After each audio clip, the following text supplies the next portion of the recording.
as they come in.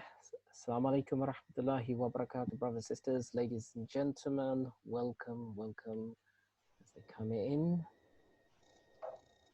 Okay, so as they come in, there's more coming in as they come in. Anyway, let me just start by welcoming everyone. Salam, welcome to the Islamic Courses session titled Towards an Empirical Based Curriculum and Pedagogy Implications for Islamic Education.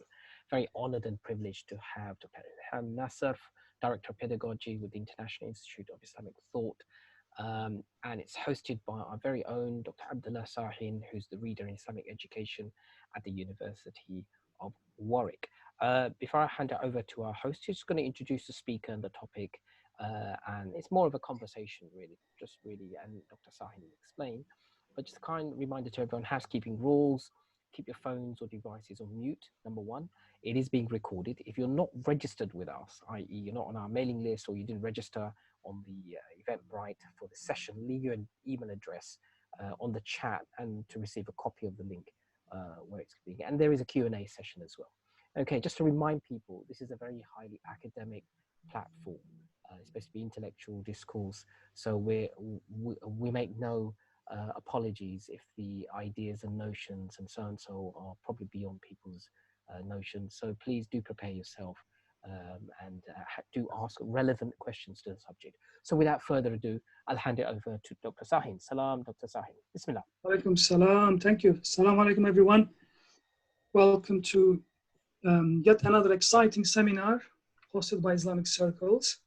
And I start by saying Bismillahir Rahmanir Rahim. Alhamdulillah ala din al-Islam. وتوفيق الإيمان والصلاة والسلام على سيدنا محمد وعلى آله وصحبه أجمعين. My name is Abdullah Sahin. I'm a Muslim educator and currently I oversee the graduate program in Islamic education at the University of Warwick. Some of you who have heard me before, they know that I'm very keen on contributing to the formation of Islamic education as an interdisciplinary field of scholarly study, empirical research, and professional development. So this afternoon, we have a very distinguished guest, Dr. Ilham Nasser, who is based at the well-known International Institute of Islamic Thought, IIIT, to share some of her recent research on areas of education in Islam. So probably some of you would know IIIT is a special institute, was set up in the 80s, and it's quite well known with a concept, an educational, I suppose, ambition, inspiration, usually called Islamization of knowledge. Although lots have changed since this concept became quite famous, during the last decade or so, we have focused activities around the concept of integration of knowledge. And I'm sure Ilham will help us to understand some of these concepts and how it relates to her research. IIIT is also, has got specifically, I think, educational arm called the Fairfax Institute, which I think still is in cooperation with Hartford Seminary, offers some courses, certified courses on Imam training, community leadership education, which is really interesting as well to know about. However, for our purposes, what is most interesting is, during the last 5 years or so, IIIT has launched an exciting new project initiative called Advancing Education in Muslim Societies, which is really the focus of our seminar. And Dr. Ilham is actually leading this project. Within that project, there are interesting themes like empirical research in pedagogy, curriculum development, governance, leadership, education policy, assessment and evaluation.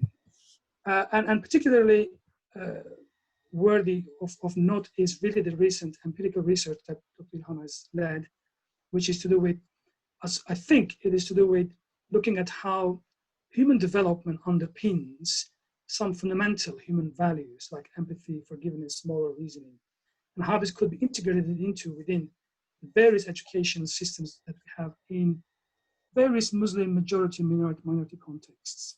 So without me saying too much, I would like to now invite Dr. Ilham to share bits of her research by telling us about her background, hopefully first, and then this exciting Advancing Muslims Education in Muslim Societies project, and then teasing out some of the recent empirical research that she has been leading.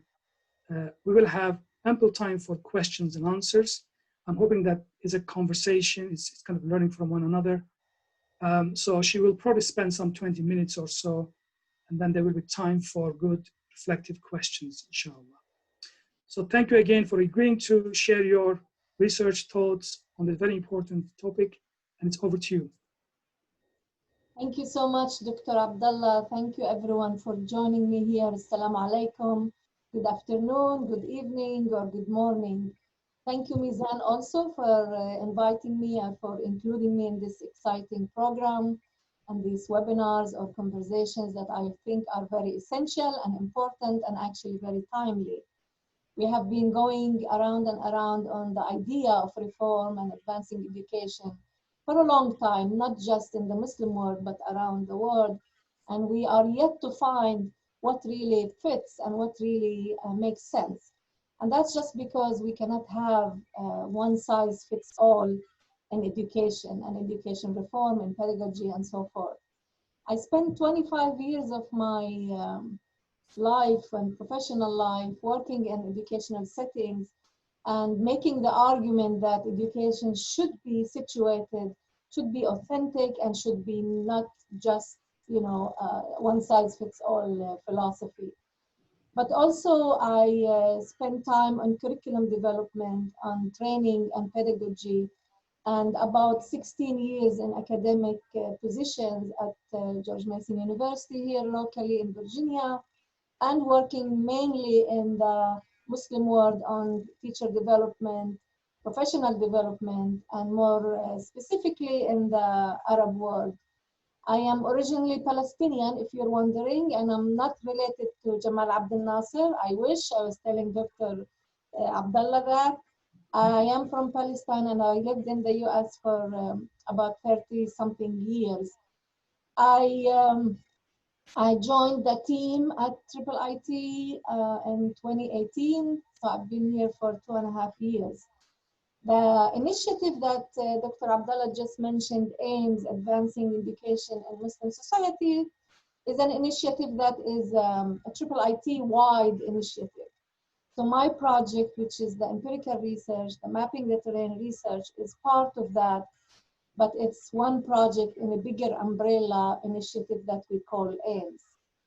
I have been leading the empirical research agenda regarding mapping the terrain, and I'm happy to talk about that a little bit more.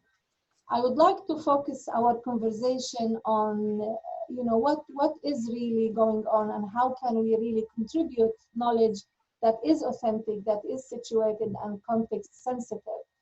And this has been my line of work, and in addition to trying to connect between theory and practice, because we can sit here and talk about what needs to happen and how bad the Ummah is and how, we cannot catch up with the rest of the world, and we do this and we do that, but we're also not, in some ways, not being really fair towards Ummah in that, but we want to also highlight what are the good things that are going on.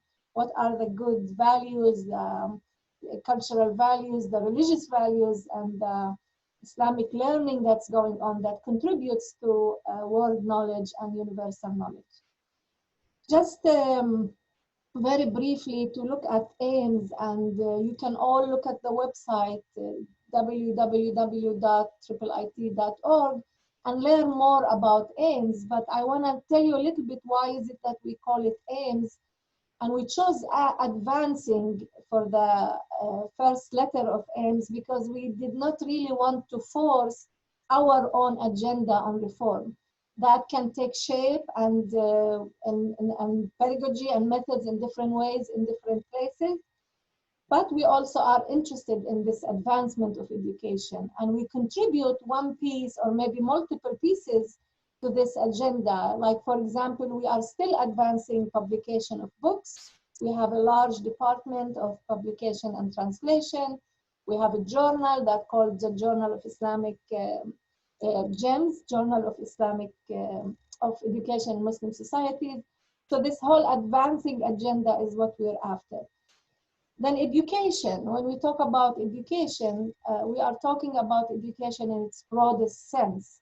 So meaning that we are not only limiting ourselves to Islamic education in its very specific narrow meaning, but we're looking at it in a broader sense and not limiting ourselves to institutions of education, because we're looking at education as part of this larger agenda that we call the human development process and improving the human development experiences around the Muslim world, but also beyond that. And so the M in AIMS is really to reach to Muslim societies, whether it's in policy, whether it's in teaching, whether it's in, you know, the K-12 environment is newer to IIIT. We have been focusing all the work that Dr. Abdullah mentioned in terms of integration of knowledge, Islamization. That work is continuing, but we're also adding the K-12 environment as a space for education, but also for empirical research in my case. We'd like also to reach Muslim policymakers and contribute to decision-making processes with our new knowledge that we generate from the empirical research. And then societies, of course, we are talking about Muslim majority societies. And that's the idea, is that we are investing in the connections and the access we have with the multiple IIIT affiliates, but also research institutions in the different places and countries we work with. And this will be what I will talk to you about. So this is AIMS, this is the initiative, this is what we're trying to do. And then the next piece that comes into play, which is my work, has been the idea of empirical research. Can we really contribute to new knowledge that is authentic, that is sensitive, and provide it to researchers around the world, because we make our data available publicly on our website. We have gone through the first round of research and collecting data on these non-academic topics and the non-academic values. And when I say non-academic, I would like to stop and just clarify something. When we started thinking about where do we want to situate our empirical research, if you look around the Muslim world, you will see that there's a lot of investment in many of the countries and regions in what we call the international assessments, programs in international assessment like PISA, and how we can get the Muslim world, Muslim universities and Muslim education systems on these international lists. We are doing this in a few ways. One is the investment in economic improvement, in economic education for economics, education for employment, and these are very important. There are lots of programs around the world, and I'm not saying that's not important. I'm saying this is very legitimate and important, because employment is what will bring prosperity, what will bring livelihood to many of the communities we all know. And then the second area of investment is really in the what we call citizenship, education for citizenship, education for democracy. You are all familiar with the agencies, even the UN agencies, and there are also private ones like Open Foundation, Open Society. All of these are investing in democracy and citizenship. And a lot of the money is actually always going to madrasas. Pakistan receives tons and millions of dollars in, for example, in aid to target madrasas and to target Islamic religious institutions and bring some what we call secular education into madrasas. And the end result is really to bring a different notion of citizenship or form some kind of notion of democracy. This is all, again, important work. I'm not dismissing that. Where we come into play is our contribution is through mapping the terrain empirical research is to see, okay, what is happening in terms of Muslim youth, Muslim teachers, Muslim educators, in terms of their perceptions, beliefs, and ideas about those points you mentioned, or those tipping points, or those important skills, competencies, values, call it whatever you want, that will actually promote and improve lives and the developmental trajectory of people, starting with the youth. Of course, that doesn't mean that we have one size fits all or that we have solutions for every problem that we face. But the approach we take, and I think it's important to mention that approach we take is a positive development approach for youth, okay? So instead of highlighting what is not working, and I hear that all the time. I mean, in the Arab world, you always talk about, oh, we deserve what's going on with us. We do this, we do that, we don't do this, But what I'm trying to do is also through my work with my research team is to also highlight the positive youth development trajectory that we would like and we can aspire for, but also contribute knowledge because we don't have a baseline in many of the places that we have been working in terms of the research. We have teams in 14 different countries that are actually working with us, research teams. We went through the institution review board with Indiana University here in the US. So we are following and establishing a research agenda that is situated in Muslim majority societies, but also follows, ethical conduct of research, training researchers and capacity building. So this partnership is not just for 1 year, but it's an ongoing partnership and it's continuous research that will be annual. And as we go, we see this as work in progress. And as we go and move on, we are learning from every wave that we started in 2018 and how to improve our study, how to actually tweak it, refocus it, redirect it to serve this whole idea of advancing education in Muslim societies and bringing people together, researchers like yourselves, into the conversation and bringing the voices of researchers in Muslim societies to the table, to the academic circles in the West, in the US actually, because I'm in the US, and open the conversation about what can we do differently.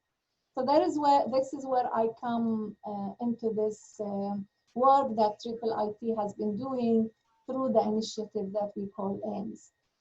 Now, in terms of the empirical research, we started with the first round, which we call it more of the exploration stage. We started looking at values, starting with those that are important for Muslims, but are important internationally for anyone who is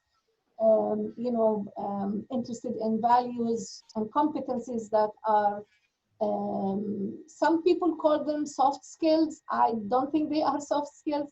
I think they are very essential and very important for the trajectory that I just mentioned in terms of the development. For example, we looked at forgiveness, we looked at empathy, we looked at constructs such as sense of belonging, we looked at self-efficacy, and we looked at moral reasoning, community mindedness.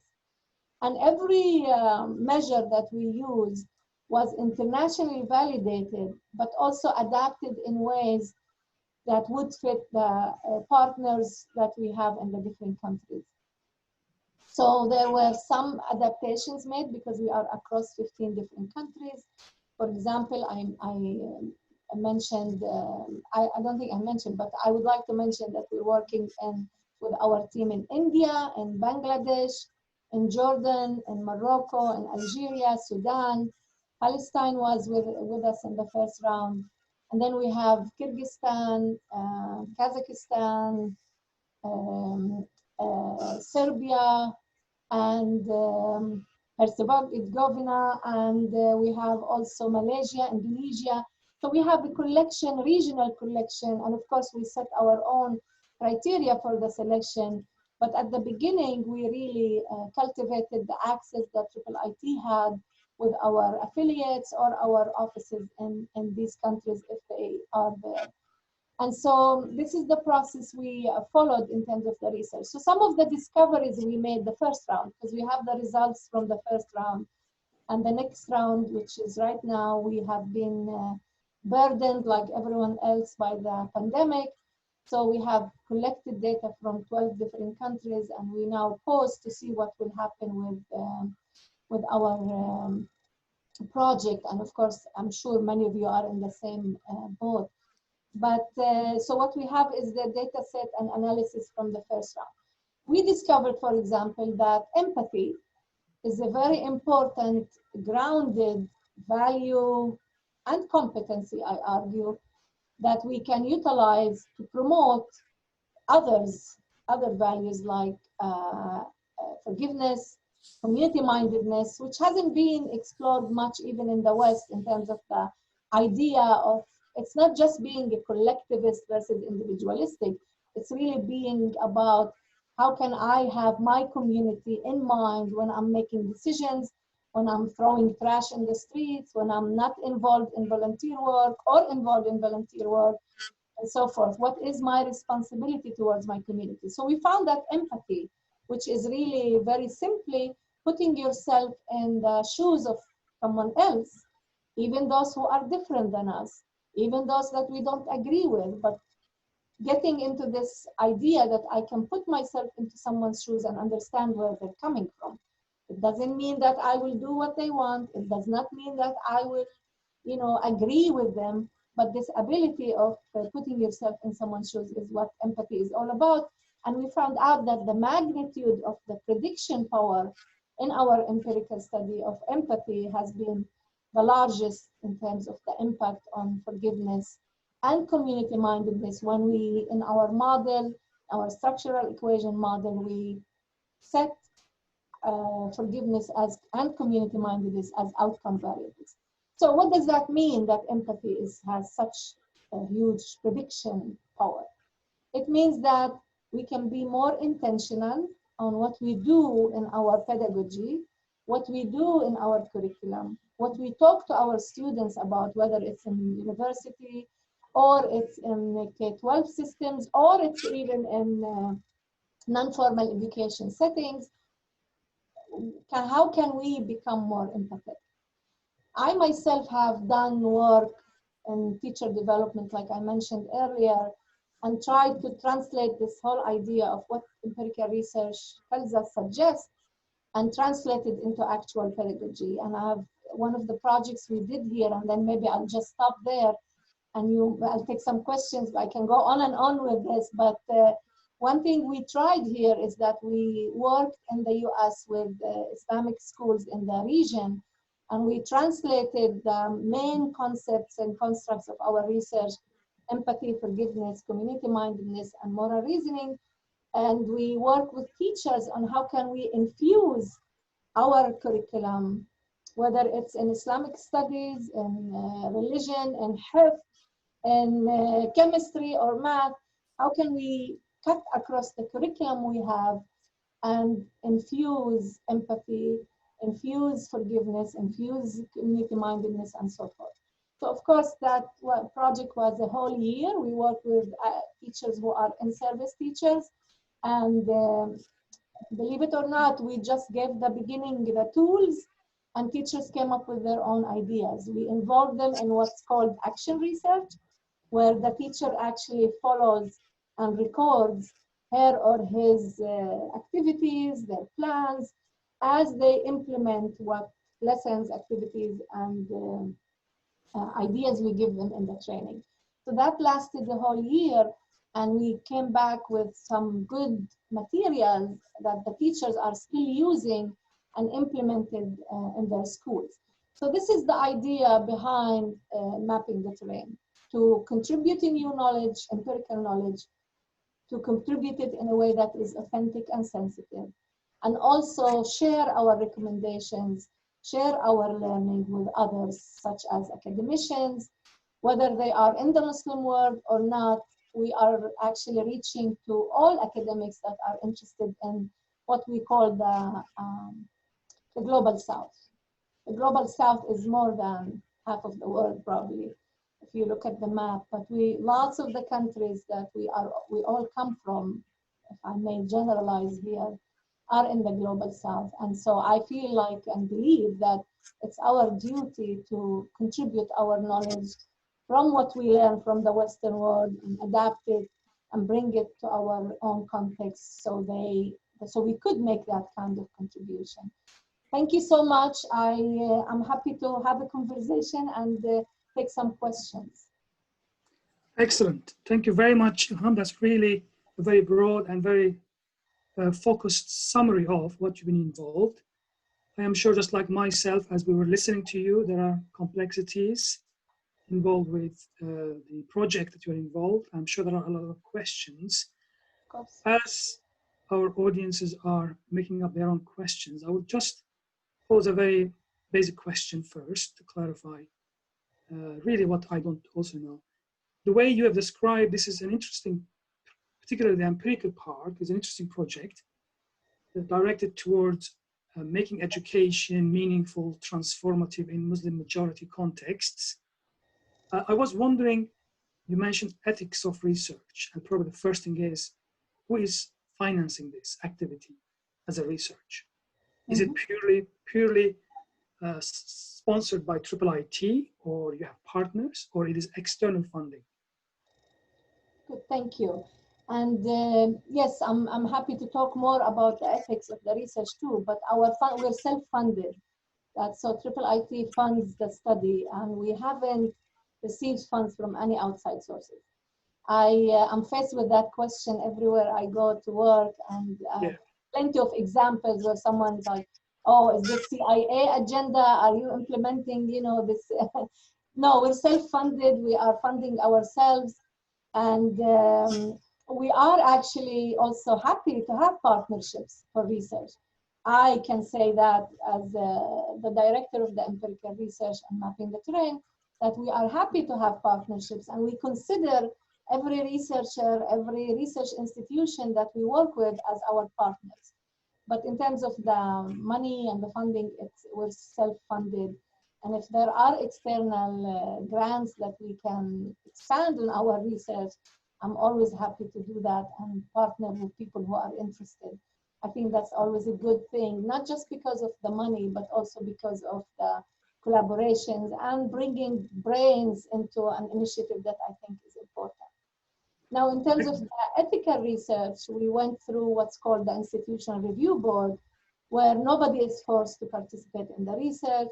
People use, sampling methods and other quantitative research methods that are guaranteeing the ethics of and I can go more into that, but I'll leave it to you to ask questions. Yeah, thank you. No, it's very good to have clarity, transparency. It is not that because you got to be suspicious of who is funding it. I think it is in order to get clear about conflict of interest. This may well have been supported by Templeton Foundation. They might have an interest in improving education in the Islamic world, which they do in India, in other places. They have interest in character education. They might find affinity with what Muslims do in education. But I think it's very good to be clear about conflict of interest and funding and what really it wants to achieve this entire project. So thank you for clarifying that.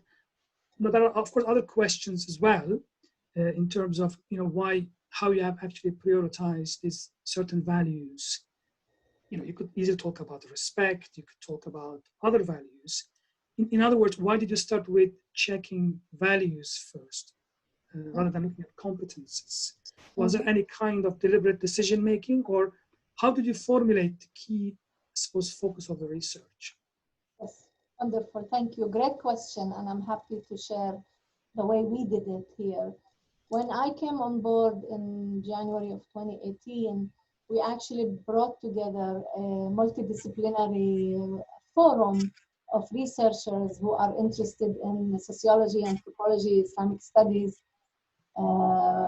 philanthropy, and others. And we came together and we actually had weekly meetings at the beginning for a few months, thinking about if we are not going to focus on education for employment or education for citizenship, and I'm still saying these are important, we want to focus on that other package. Some people call it socio-emotional skills, some people call it values, character education, some people call it well-being, and we have been actually contributing some of our learning on well-being to conferences and presentations.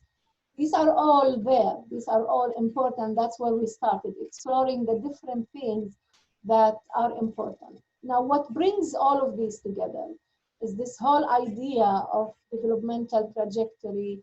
And we adopted the model, and it's not just the model, it's an approach really that is called the spiral dynamics. Not that we are, married to the model or we are committed to this model and approach, but it seemed like, my PhD is in human development, and so there's tons of developmental theories and tons of materials on development of children.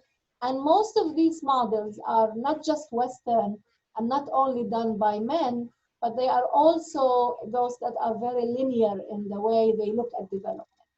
And if you go into the Muslim world and you say, okay, a child at 7 will be able to solve complex questions because that's what Piaget said, for example, right? And then you will have someone arguing, okay, but what happens if this child goes to a school where abstract thinking is not encouraged? That's just an example.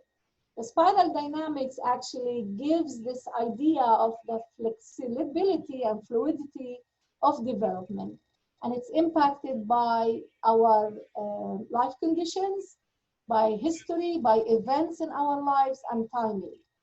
And so when we were exploring the different models, we were thinking, okay, the spiral dynamics talks about 8 different stages of development, and they call them states of mind or states of consciousness. It's a good fit for what we want to do in terms of the idea of the non-academic third space thinking. And it starts with being very clannish, tribal, egocentric, moving into a state that it's called ethnocentric. So I always give the example of myself as a Palestinian, where me being a Palestinian was the most important agenda I had in my professional and personal life. You can ask my children about that, because they know the issue with Palestine and the what's going on with the conflict very, very well. And so for a long time, I was very much into this whole ethnocentric state of mind. Once I started looking and hearing and working with people from other places, such as minorities with similar situations to the Palestinian community, I started thinking in other terms, right? And that's what we claim, or actually the model claims, most people to become more worthy, right? More inclusive, more believe in Tawheed in a way that is inclusive to others, inclusive to everyone around us, to our community, to our planet, to our schools, and so forth. So this is how we came up with those. We were thinking, okay, what would move someone from the egocentric to the ethnocentric? What do we need really in terms of skills, values, systems? And they talk about value systems in the model, but they don't provide any thoughts, ideas about what are these values, because they leave it to us, the humans, the people, the educators, the psychologists, the decision makers, to think about the different value systems and how to move from one to another. And that's where those concepts, constructs, values, competencies, because you can start with values, and these are the important values. There is work at IIIT on values, universal Quranic values. There is also this long history of work on how can we really improve education, reform education, and so forth. So we selected a few. It's not a comprehensive list. We selected a few that we as a team that came on, around the table, thought that not just we have expertise in these areas. I've been doing research on forgiveness in the Arab world for more than 10 years. Someone else came with the sense of belonging research. So we combined those, and we are looking at how do these values, and then we operationalize the values into competencies, and then from competencies into measurable constructs. How do these really improve and move people from the different states? Good. That's where we started, and that's where we are in the midst of that work, actually. Very good. Excellent. Thank you. Now we've got a question, a pedagogic question, actually. It says, from your research and what you found so far, what are the ways in which values like empathy could be enhanced in children Oh, I mean, you start early. I spent a lot of years working with teachers teaching early childhood through elementary education, and worked with also with the secondary education teachers, administrators, and so forth. You want to infuse empathy. There are lots of programs actually out there. Many of them are done in in the Western world, in North America, and in Europe, and in South America, actually, programs on how do we really bring empathy. My advice and my work with teachers in Islamic schools is we don't have to copy those programs and just bring them. It takes me back to the beginning, the one size fits all. What we can do is actually use our content that we teach, our stories, our oral narratives, our history to teach empathy.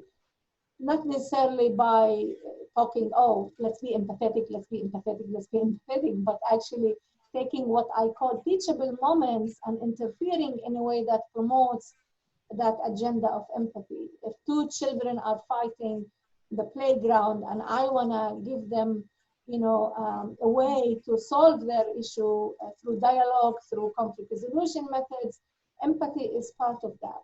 Understanding that, if you're a 2-year-old and cannot share, how can we move that child to the next level where he feels that, okay, maybe I can find another solution. Maybe there is another way of doing this. And there is so much, oral history there involved in the Muslim world, and part of the cultures, the very diverse, the mosaic of cultures in the Ummah that actually could be utilized to bring that and be intentional on bringing empathy to the classroom. Now, I always say, just one last point, that we cannot teach if we don't model what we want.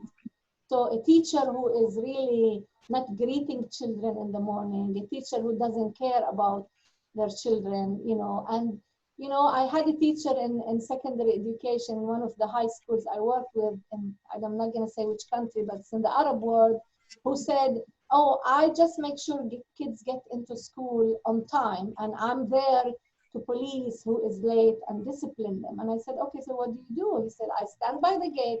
Anyone who's coming after 8, which is like 1 minute after 8, he gets a slap on their neck. That was his. And I said, okay, and what do you think is happening with that student? Maybe they have a good story why they're late. And of course, his argument was, well, okay, I'm not going to stop and ask everyone, so why are you late, right? So these are the situations where modeling is important as learning the methodology of pedagogy, the child-centered pedagogy, to bring empathy into the awareness of children and youth. Good.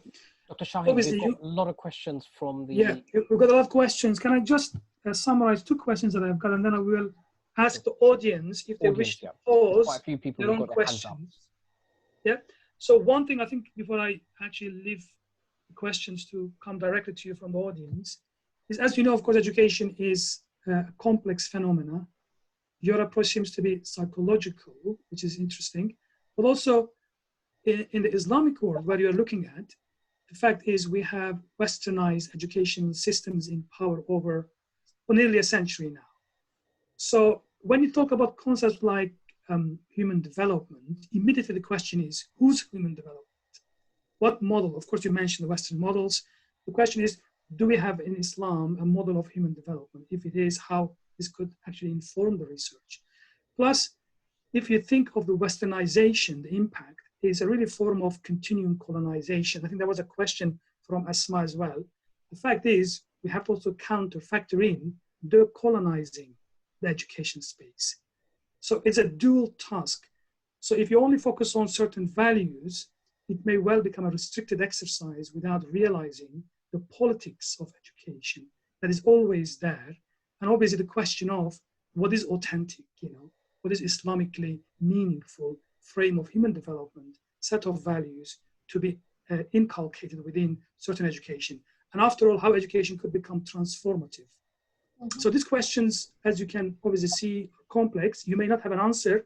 It's just that I'm sure your team is aware of this complexity and the question of decolonizing the question of what is Islamically meaningful human development, education, always lurks behind, apart from this very good, obviously, fact-finding exercise that you're engaged. If you have reflections, you can share. If not, I can just simply open the floor for discussions. No, I'm happy to say a few words here because I am actually all for the politics of education and reading through the agenda, whether it's Western, non-Western, and that's where I started. I feel like that we cannot really separate education from politics. That's at least all social, cultural situations and context. That's very important, and that has been my work. How do we really look at traditions, cultural variations, the politics of education in the Muslim world in a way to promote an agenda that is countering this whole idea of colonization. I can give maybe one example just to give some time. For example, in my work in Palestine, I worked on the curriculum of the first national curriculum for Palestine. And some of the content that we came up with was disputed by the international agencies that actually supported the research and supported the curriculum. And then we had to go through a process of what I call education diplomacy, which is part of, and I wrote about that, what does education diplomacy mean? Is really, in so many contexts, there is so much money and funds poured into a certain agenda that supports colonization of the mind, and I'm not disagreeing with that.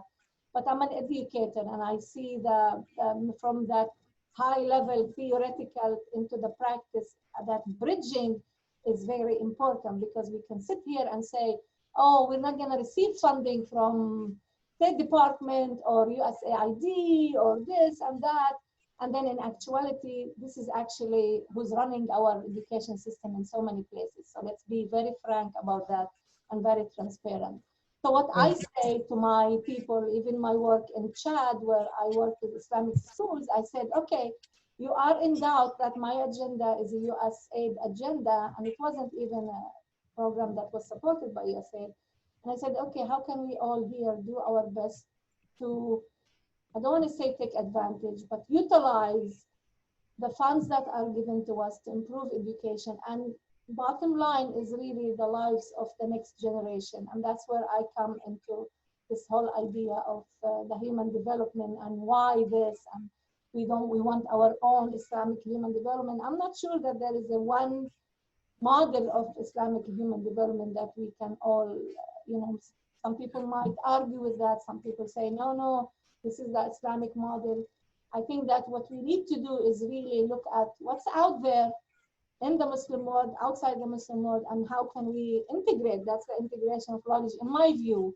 And I'm here presenting my own view on that, how we can really do it, have that knowledge to serve, at the end, the communities we care about, right? Sure, brilliant.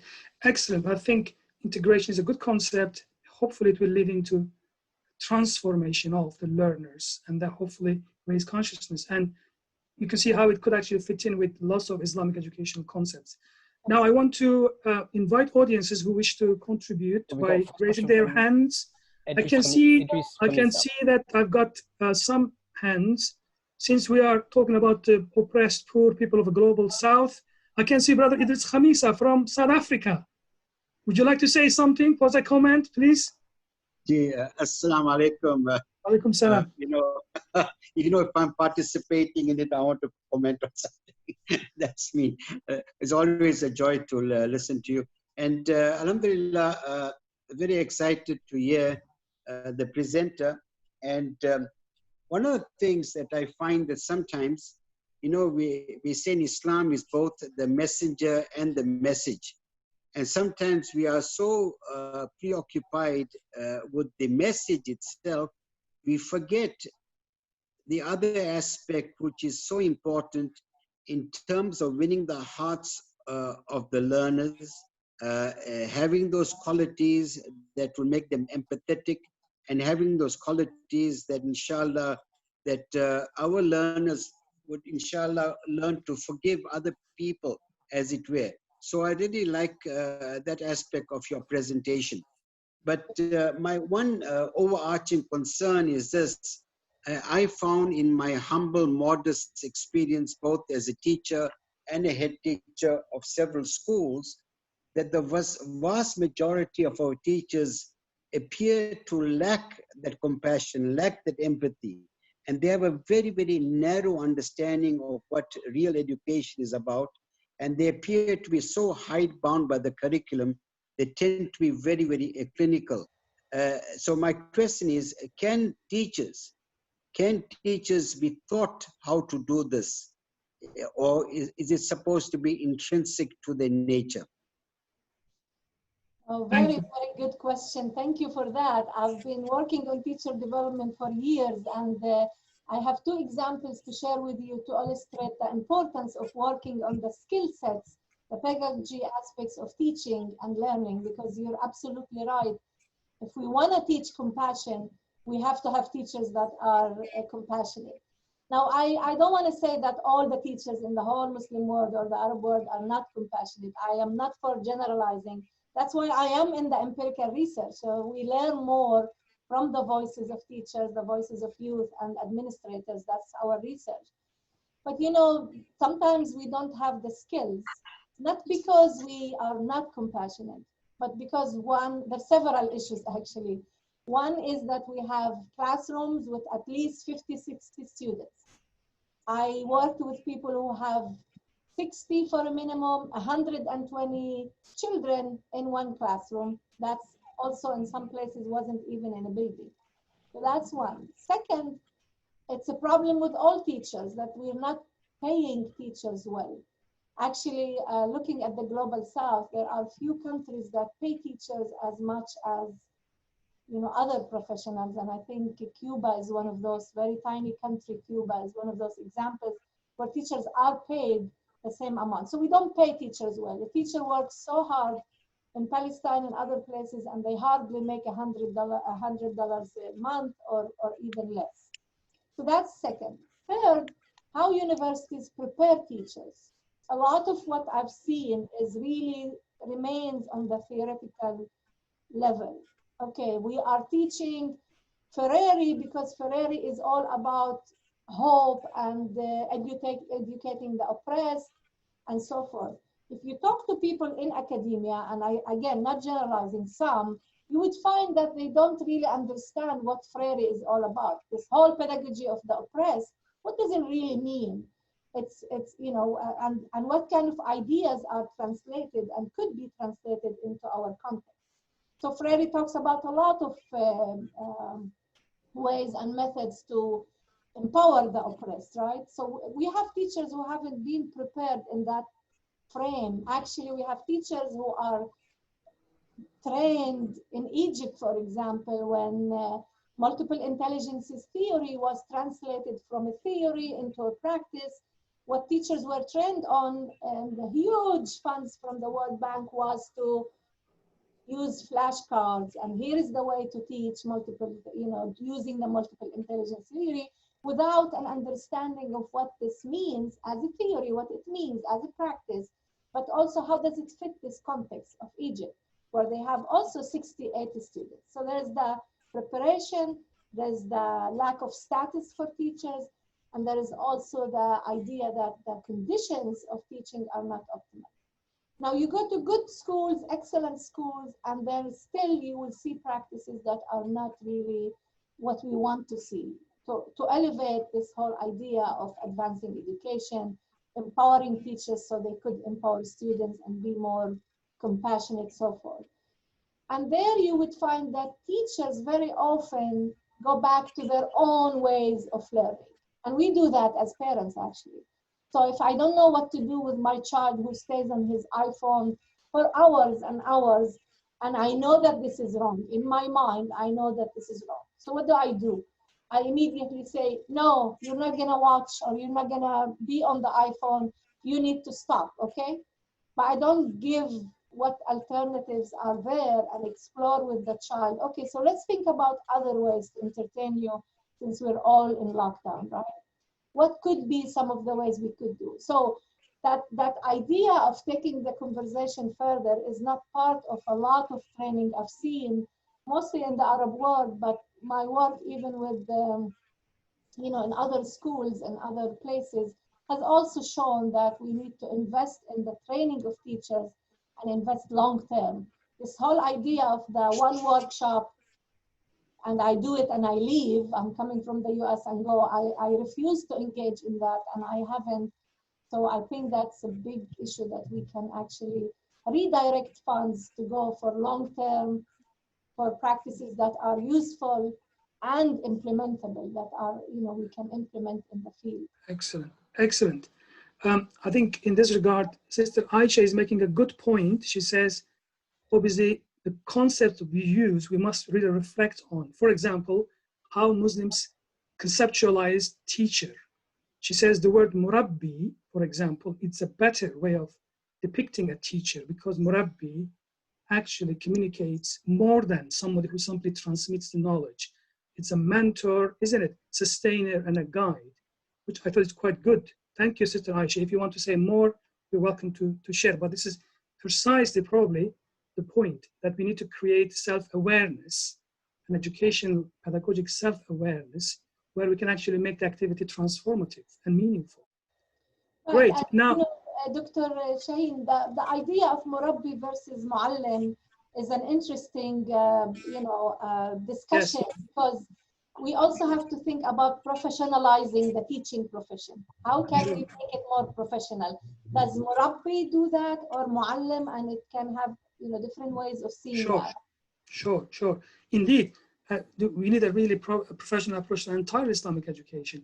I know your work is international, so I want to invite some colleagues. I think I have some presence from Malaysia. A colleague, one of actually my colleagues now, my previous students, who has done an empirical research on interreligious harmony. Very recently, he surveyed the value of interreligious harmony in Malaysian context. I don't know whether brothers want to say something from Malaysia if they wish to join us. I can't see, but please, you're welcome. Shamsuddin? No? Right, we don't want to push anyone. Okay, anybody else who wants to join in, please just raise your hand. Share a comment. No? Mizan, do you have anybody waiting? Probably Mizan also has left. Anybody else wants to join in? I can see Shamsuddin. Asking, sorry, Dr. Yeah, I'm here. I'm sorry. There's a chap called Idris Ismail. I've just unmuted him. Would you like to? Okay, good. Let's listen to Brother Idris, yeah? Assalamu alaikum, Doctor. Alaikum salam wa rahmatullah. Sorry, I may have missed because my connection was weak as soon as the question and answer session started. So someone may have already posed this question. But obviously, instilling values is, when you look at it Islamically, we have our own models. So, for example, you have tasawwuf, spirituality. So we have obviously legal studies, and then the spiritual studies, which obviously helps us gain close proximity with God. So I was just wondering whether, I mean, your study and research entails any of that side of things, you know, spiritual side of things, or is this something that's more less orthodox, if you, Islamically? And the second question was regarding empathy. Now, obviously, I can't recall as to who it was exactly, but I think it was Erik Erikson. So in his stages of development, he talks about children going through a stage of egocentric. So how would you basically, in terms of, I'm talking about the implications now of your findings, how would you practically implement that? Okay, thank you. Sister Ilham? Yes, I think that line of work in terms of the Islamic ways of education and Islamic education per se, we have a lot of people and groups within IIIT working in these topics. My responsibility is really the empirical research, and I, of course, get myself acquainted and connecting with the different people. Like I mentioned, the group working on universal Quranic values. We have, that group has been working on that for more than 30 years. So I try to align what we do with that research. I'm not a theological expert at all, and I don't claim to be. I'm an education expert within Muslim context and societies. So what I try to do is to see how can we align ourselves with that work. There is work going on in, I know like in Malaysia, Indonesia, on hikmah, on akhlaq, on, I've seen these, and I have conversations with people around these programs that are very specific to Muslim societies, and that's wonderful.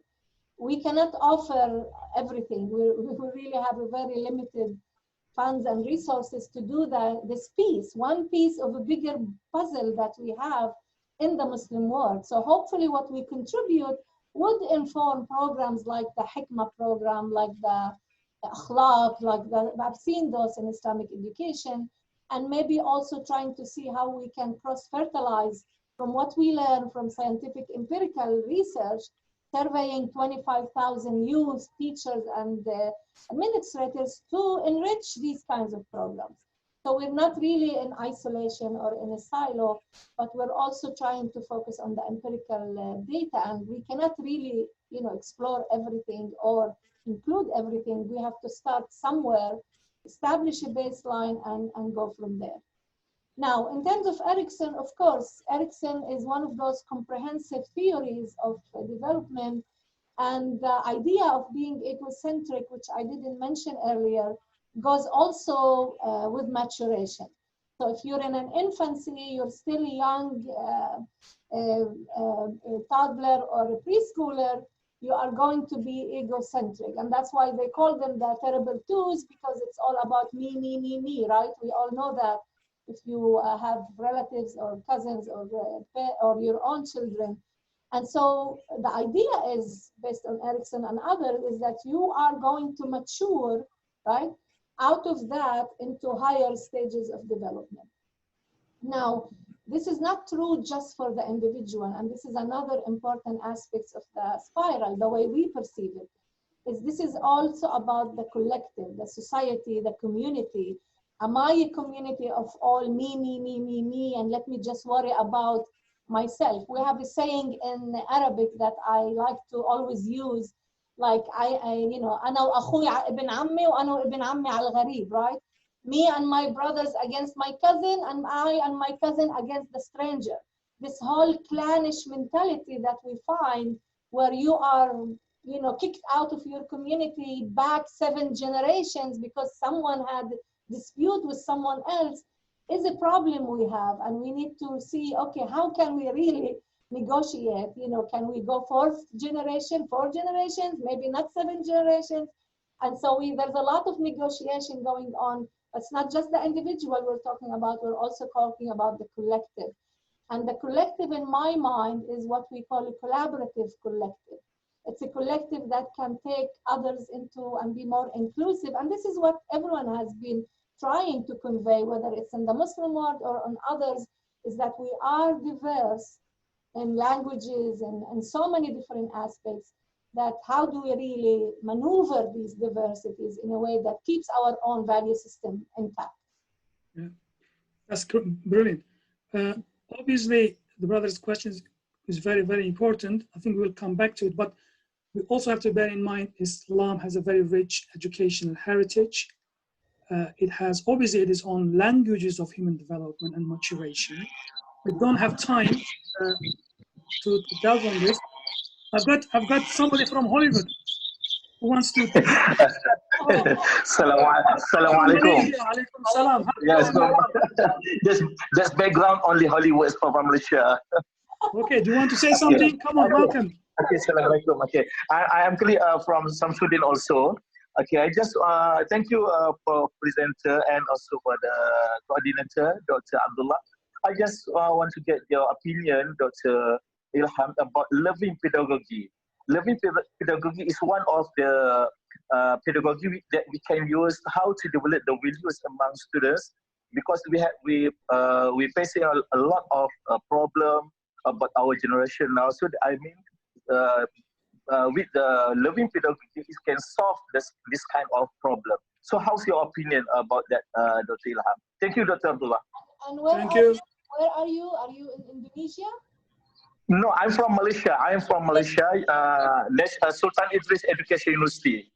Yes, and oh, wonderful. And we actually have a team working with us on the research in Malaysia. We work with them very Yeah. Hopefully we can contact after this. Inshallah. Thank Inshallah. you. You know, I mean, there's so many programs, loving pedagogy and whatever, but you know, maybe just to keep it simple and for the sake of time, my advice is to work on what we call those 3 H's that everyone works on: the heart, the head, and the hands, right? The qalb, Yeah. the fu'ad, the aql, and the amal, correct? And translate those in those programs. That this is a very simple way of transformation, individual, groups, is to really try to see whether it's a loving program, hikmah program, akhlaq, like I mentioned, citizenship program, to provide the knowledge, but also look at attitudes and ways to impact attitudes of, this is work that takes a lot of time, a lot of passion on the part of educators, and an investment in the doing. And of course, you know, I believe in assessment and evaluation. One way to determine whether your program is successful is to actually monitor what's going on. You don't have to bring experts from, you know, outside to do that. You can have your own action research like we did with the teachers, monitoring their own work and looking at tracing and keeping track with what happens in the classroom, what happens as a way of measuring the impact of this loving program. I did the critical thinking program in Lebanon, Palestine, Jordan, and this program was like a 10-session program, and we did what we call pre and post to measure where were these teachers on their critical thinking skills before and after. And it was a whole year to assess this importance and the effectiveness, impact. We're all going after impact, but it doesn't have to be big, you know, it can be very much teacher-centered as well, and low budget. Yeah, great. As they say in Arabic, أدركنا الوقت. So we are running out of time. I think, is there anybody else who wish to join in? Any last minute questions? A couple of minutes left. Anybody wants to share anything? I think we have a few more people. Yes, we got Aisha from Pakistan. Okay, Sister Aisha, please chip in. Once you pose your question, then please mute your microphone. Thank you. And then we have Philip Linz after that. Okay, Assalamu alaikum. It's not a question, it's more of something that I want to share. We also have built a platform of skill building. We are working on self-development and skills, soft skills, as well as different skill sets that have been talked about in this program also. So I would like to share that with Sister Ilham. And we have identified 50 areas of skills or skill sets that need to be worked upon, and we've named it as a social sustainability plan. And I would be very happy to share it with the sister and also with the platform. And we are just starting a course from tomorrow. It'll be a weekend learning course.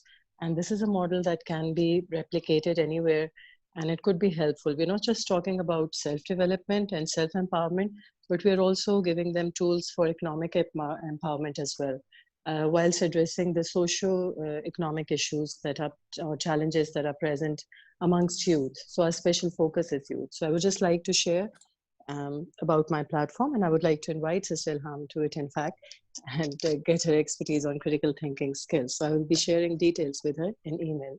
Thank you very much. Thank you. Excellent. Philip. Who else? Who was next? I've just unmuted Philip. So, I hope you can hear me. Assalamu alaikum wa rahmatullahi wa barakatuh. I'm a German, but I am now with you from Indonesia. I'm here for a long time vacation. And my question is regarding humor and pedagogues, because I studied long time ago psychology in Mannheim in South Germany. And I would like to criticize my university, especially because I learned so many things about pedagogics in psychology that are not applied by the same professor regarding, for example, concentration spans, or how should a good break be like, and for example. But in my in my after university life, I studied and practiced more about humor, about improv theater, also about clowns who visit children in hospitals. And I think this maybe is my question basically is, do you research about humor and pedagogics? Because I think humor is a great way to relieve pressure or like stress, and also could be a good point that we should focus more on. Thank Excellent, you. very good, yeah. Absolutely, I agree. I agree. There's a lot that we can do that is positive and brings this positiveness to the whole, or I don't want to say positive, but the positive energy, positive vibe to the classroom. That is very important. And in contrast to the idea that we're not doing well, we're not good, we're not this. But that humor, of course, is important. I myself use it in my work, and I think it actually, if you use the humor to teach an idea, even if you use music, arts, I believe in that it would actually stick more and stick better than just being very formal and serious, because learning should be all about the enrichment of the soul, and humor, love programs and others can bring these aspects that I think are important and critical for us. Excellent. And just to add on that, Philip, you might be interested to know that actually teaching through humor is a prophetic tradition in Islam. So there is actually a genre of writing in classical Arabic that they collected prophetic traditions where Muhammad ﷺ actually is depicted to teach via using various ways of fukaha or mizah or laughter. So it's called Kitab al-Marah wal-Mizah, I think, genre. So although people associate religion always with seriousness, but the fact is, religion is for human life. Human condition is tragic, yes, but it's a comic as well. So you could use all kinds of pedagogic tools to facilitate growth into awareness or effective teaching. So I will recommend to look at some of the hadith books where you'll find scholars collecting actually these traditions that in which Muhammad ﷺ is depicted as using humor while teaching. I think we'll bring this very sweet dialogue conversation to an end because it's now 12 past.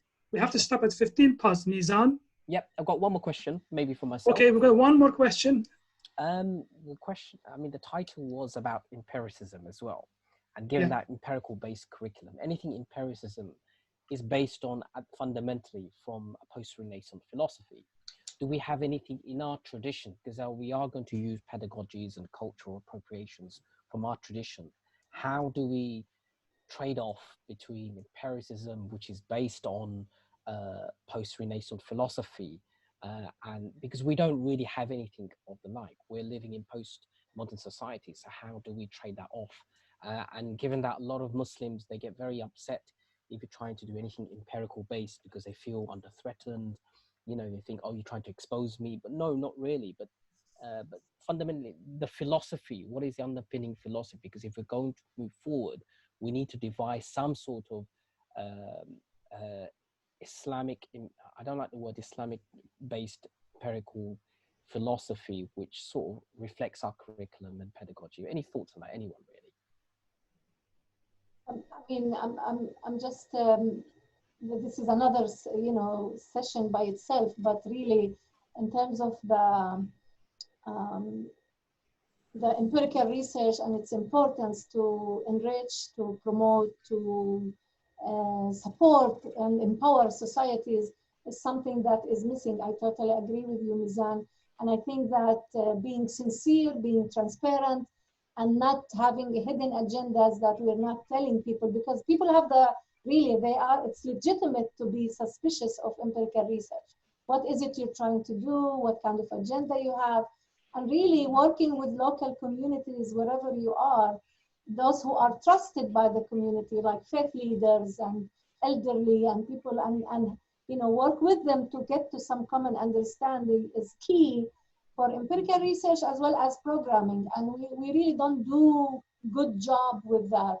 We go as researchers, as scientific researchers, and we do not utilize the local powers and the local brains and trustworthy people to be our partners.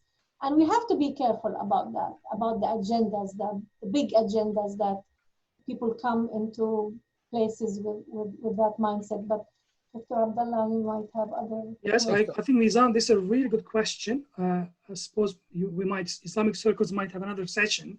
Mm-hmm. This is an important epistemological dimension. I think you are right. Most of our practical life, like education is a practice, we simply run with this very interesting, but really totally useless theoretical frameworks. We need to build somehow an empirical basis, the way in which we theorize Islamic education or education in Islamic countries. And I think absolutely we've got to find a way of integrating empirical basis of knowledge generation. And I think this has been missing. And there are talks about, for example, reviving things like new kalam, like theosophic thinking. But I think these are very interesting projects, but they do not really create the impact we need, a transformative impact, unless they have an empirical dimension. Of course, educators like us, we are really dealing with human beings. You know, we are not purely philosophers, nuzzar, just talking about theoretically. So this empirical basis of education, Islamic education, is a very weak, sadly. Therefore, the theoretical ideas are coming up in the field are very immature, sadly. So you've got to have psychology, you've got to have developmental psychology, you've got to have interest in empirical psychology. And I think this in itself could really help us to see what is actually should be done next. I would say more and more empirical exercise. We need to do that to understand the reality surrounding us. With these few words. And may I just add very quickly to say, to do that, what we're doing in our mapping the terrain research is that we are actually sharing. We have shared our raw data sets, code books, technical manual, to promote if there are researchers in this group, PhD students, use the data and learn, get your own learning and get your own ideas and wisdom based on that data. We are providing it for that purpose exactly, where we can strengthen the research, the empirical research agenda, and have a contribution, maybe small, but maybe some contribution in that idea of empirical research.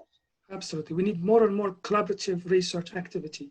With this, I would like to again thank you to Dr. Ilham for her contribution, for those who posed the questions, for those who listened, all our participants, and obviously to Brother Mizan and Islamic Circles, who really have been very, very unique in facilitating such reflective platforms for things that we're interested in, like Islam and education.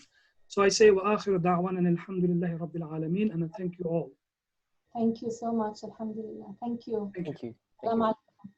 Alaikum salam.